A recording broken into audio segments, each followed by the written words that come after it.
Saham. Senenging seneng ora kaya aku. Larasing laras ora kaya aku.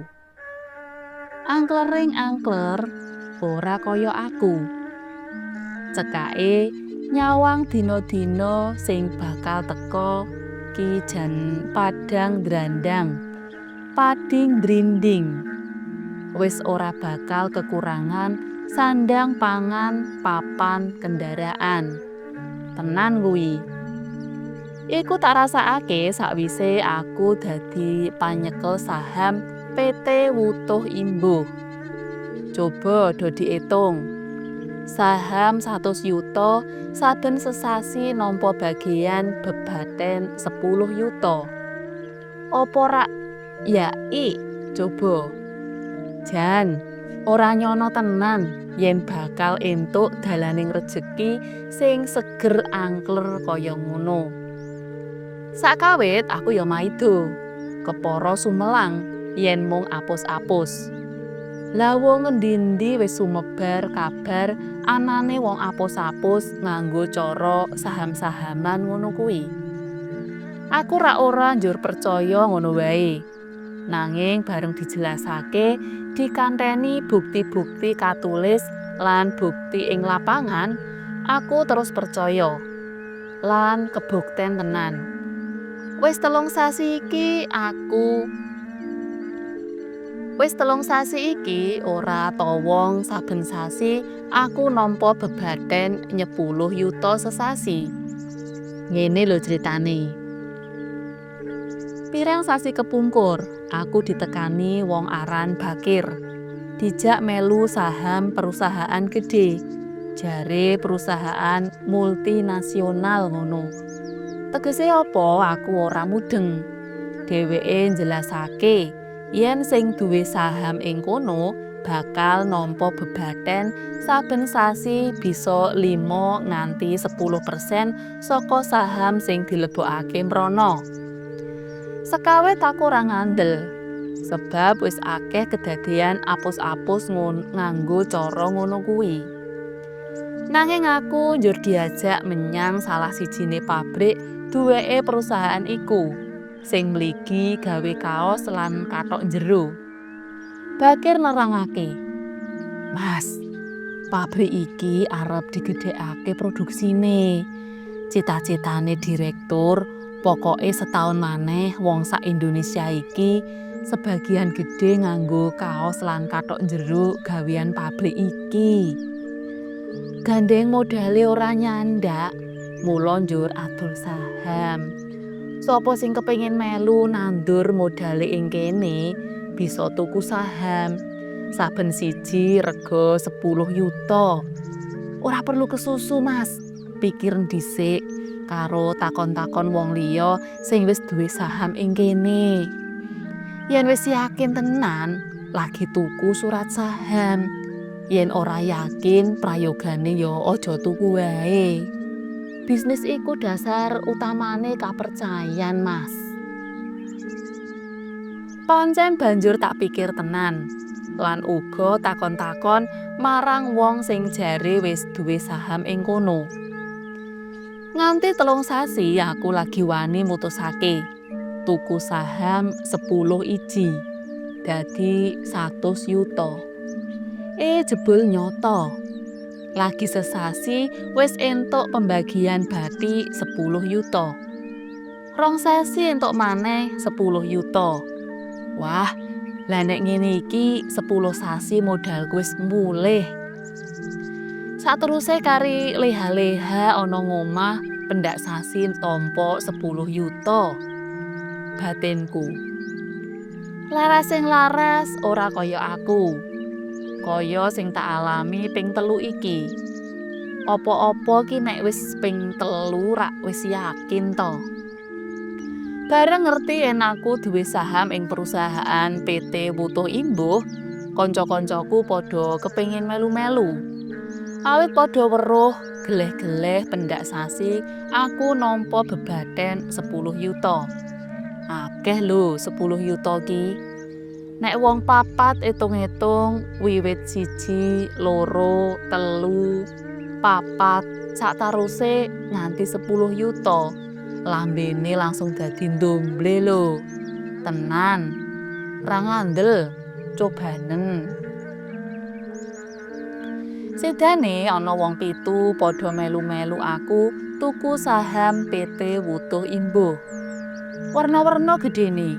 Ana sing 100 yuta, ana sing 80 yuta, ana sing malah 150 yuta. Ning ana sing mung 50 yuta. Tak itung-itung, gunggunge modal saka wong 7 iku tambah aku dhewe ana 1 miliar luwih sithik.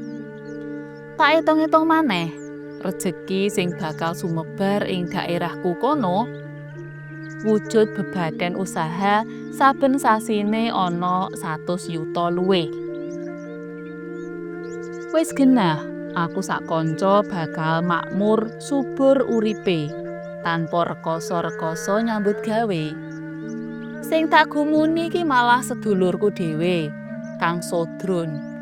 Bola-bali takjak gabung PT Wutuh Imbuh, tetep ora gelem. Wis tak jelas-jelasake anane disebut PT Wutuh Imbuh. Sebab sapa sing melu saham duwite tetep wutuh, malah saben sasi imbuh 10%. Tetep ora gelem. Mongko aku ngerti, Kang Sodron ki sugih duwit, tur ya duwit halal, dudu duwit korupsi utawa ngapusi. Wah, sedulurku siji kuwi pancen ngeyel tenan kok. Dituduhi rejeki nomplok ora keplok, dijak urip laras ora gagas. Mongko kebukten tenan, let sesasi wong 7 sing padha saham wiwit ngrasakake asile, padha nampa pembagian bathi. Sing sahame 50 yuta nampa 5 yuta. Sing sahame 150 yuta ya nampa 15 yuta. Coba, apa ora laras? Kang Sodron ya geleh-geleh weruh. Ewadene tetep ora kego, ora butuh. Malah ngandani aku, modalku sing wis nyemplung PT Wutuh Imbuh iku kon narik bali wae. Mumpung durung kedadian apa-apa. Ngono ujare. Kedadian apa to, Kang? Takonku. Wangsulane ora jelas, mung kandha. Aku ora gelem disiki kersane sing Maha Kuwasa. Mung ngono kuwi tembunge. Ora jelas to. Sing jelas sasi candake maneh wong 8 nampa dum-duman baten. Dadi saya yakin PT Wutuh Imbuh pancen sumber rejeki sing mitayani tenan. Mung sithik kuciwane. Bareng entuk bebaten akeh saka PT, kanca-kancaku kuwi terus padha keladuk olahe seneng-seneng. Terus mipik-mipik barang sing jane ora perlu. Pesta-pesta ing rumah makan pilihan, plesir-plesir, malah ana sing terus mabuk-mabukan. Wah, lah iku sing jalari atiku rada gelo. Karepku rejeki iku mbok yo ditanjakake kanggo sing penting-penting. Nukokake motor anake apa piye? Dadi manpangat. Nanging aku ora wani ngelekake. Wong yo duwite kono dhewe, arep ditanjakake kanggo apa ya sakarepe. Wong liya ora menang melu ngatur. Mbah sakarepmu kono, dudu urusanku. Sing penting ngurusi awakku dhewe. Itunge aku wis nampa dum-duman baten ping 50 yuta. Gagasanku yen wis genep ping 10, ateges babone dhuwit wis pulih. Sirku arep tak tukokake mobil. Mula aku wiwit kursus setir mobil. Gagasanku, sok yen kelakon tuku mobil, aku wis baut setir, njur tak gawa mubeng mrana-mrana. Gagasanku maneh, nek wis kelakon tuku mobil lan wis baut setir, aku arep pamer nyanggone Kang Sodron. Maksudku ora arep sombong, ning mung supaya Kang Sodron terus gelem melu saham ing PT Butuh Imbuh. Padha ngunduri tuwa, rejekine sempulur ora susah nyambut gawe rekoso. Rak laras to.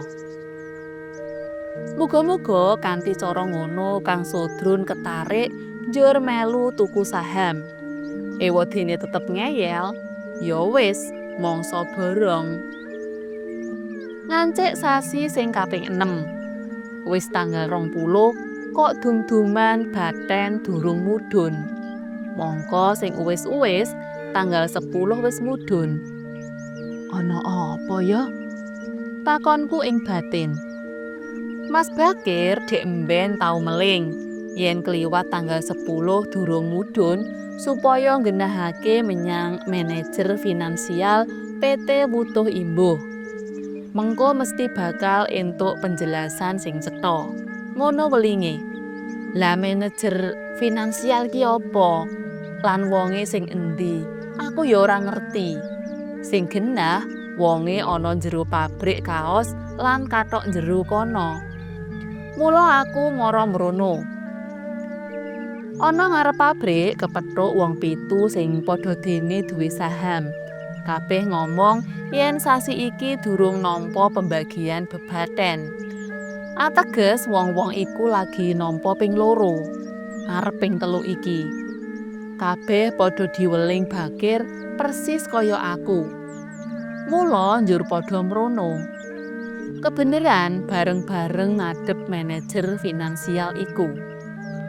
Tekan jero pabrik ditemoni bagian hubungan masyarakat. Wonge grapyak sumanak. Dasar rupane ayu, suarane alus, lumer kaya swara suling. Menapa ingkang saged kula bantu, bapak-bapak? Takone, persis kaya suling disebul. Aku sing didapuk juru atur nuli mangsuli. Kula sedaya menika penyepeng saham pabrik mriki. Adatipun saben wulan tanggal 11 nampi pembagian bebaten. Kok menika sampun tanggal 12 dereng mandhap. Alise sing mlengkung endah iku jengkerut. Ngatonake rasa gumun apa kaget apa rumangsa bingung. Penyepeng saham, pembagian bebaten pabrik saben wulan. Pitakone wong ayu iku kemrutuk kaya kembang gogrok. Inggih, Mbak, aturku. Kula sedaya menika dipun weling yen kliwat tanggal 11 dereng mandhap supados taken mriki. Sampun pinten taun panjenengan dados penyepeng saham? Kula sampun 6 wulan. Aturku. Lan kanca-kanca kula menika nembe 3 wulan. Wong wadon iku gedhek-gedhek sajak gumun. Keprungu pitakone maneh. Kok sami gadah saham pabrik menika caranipun kados pundi? Wonten salah setunggalipun manajer pabrik ngriki rawuh dhateng griya kula tawi surat saham. Manajer pabrik mriki? Takone wong ayu iku sajak kaget. Asmanipun sinten? Lah ngakenipun manajer napa? Naminipun Bakir. Lengkapipun Subakir Andono. Aturku. Criyosipun manajer permodalan ing pabrik ngriki. Wong ayu iku mesem kecut.